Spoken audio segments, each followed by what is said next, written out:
one day he comes to me and he says, you know, he didn't intend for it to happen, but the woman is pregnant. And, you know, it kind of just happened. It was a mistake. And my first question for him was, I mean, is it like a hole that you fell into?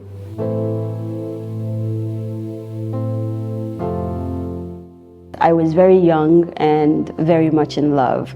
We both left Ghana to go to school, right? And we were in the same school. We were offering our masters together. Now, what happens when you go outside of the country to, you know, do anything at all, especially if you didn't go on a green card, normally means that you're not properly papered. So at the time, both of us were students and we weren't properly papered. His aunt had an after-school teaching program, and he would go and teach over there, somewhere in Trenton, New Jersey, I believe. And you know, one day he comes to me and he says to me, "Hey, I found this friend of mine who also teaches in the same school," and she says she will do the papers for me. Normally what happens, if you don't know yet, is that you marry someone. It's almost like a contract. It's not supposed to be sexual. You kind of just, you know, hang around with the person, you do what you need to do, you get your papers and you go get your documentation. So the arrangement was that this woman would marry him, get him his papers, and then he would give her the divorce. And then I would marry him, and then I would be papered because we were in love. It was easy enough, right?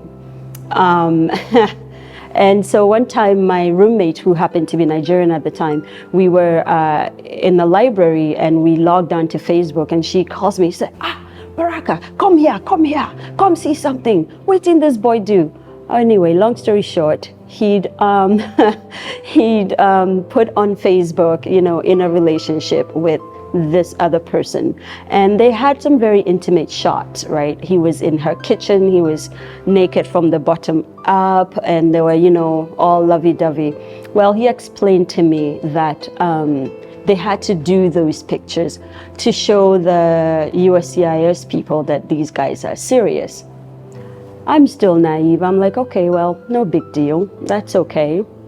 And I even asked him, normally people ask for money for this stuff. How much is this woman asking for? And how can we work maybe 3, 4, 5 jobs so we can pay her? He says, oh, don't worry. Chale, I'm cool like that. Like, she's just my friend. She just want to do it for me. Easy enough. Anyway, long story short, one day he comes to me and he says, you know, he didn't intend for it to happen, but the woman is pregnant. And, you know, it kind of just happened. It was a mistake. And my first question for him was, I mean, is it like a hole that you fell into? You didn't, you know, like you didn't know where you were going. You just kind of, you tripped and you fell, and then suddenly a baby came out of it.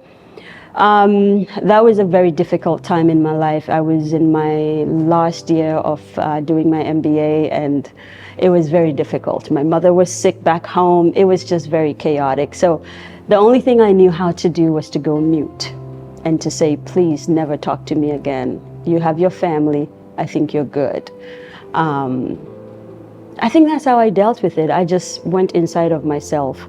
I remember crying a lot, because I thought this was the love of my life. Oh my God, thank you, Jesus. It didn't go on that way, because a couple of years down the line, he actually divorced this woman and is on to maybe his second or third wife. So it looks like I would have been a divorced woman by now, which anyway, the way I dealt with it was I just stopped talking and I just said, don't talk to me again. He sat in his car in front of our apartment for 2 weeks straight, hoping we could have a chat. I shut down and I just couldn't do it. On his wedding day, my, you know, our international student body, we were all part of it. Nigerians, Ghanaians, Cameroonians, Ugandans, all of the people there. They all went to the party. I stayed home.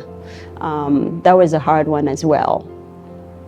But I am so grateful that it happened the way it happened, because where I ended up, oh my God, I think every woman deserves the kind of love I have now, right?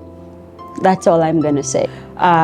2 years after, when I had forgiven him myself, because I'd blocked him from my phone, at that time Facebook was very big, Skype was also very big. I'd blocked him from all of those platforms. When I had forgiven him, I called him myself and I said, dude, I release you. I forgive you now.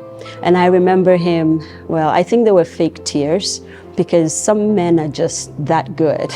I remember him on the phone crying and talking about, oh my God, he's been, just looking for an opportunity to tell me how sorry he was and yada, yada, yada. And I am ashamed to say he almost got me again at that time. And I'm talking about 8 years ago, maybe more. But thankfully it didn't happen. And here we are. I'm in a better place. It's a hard place to be, but I think everybody gets to experience it once. I pray that you're not the person that's cheating, but I pray harder that you're not the one that's being cheated on, because none of it is good. Yeah.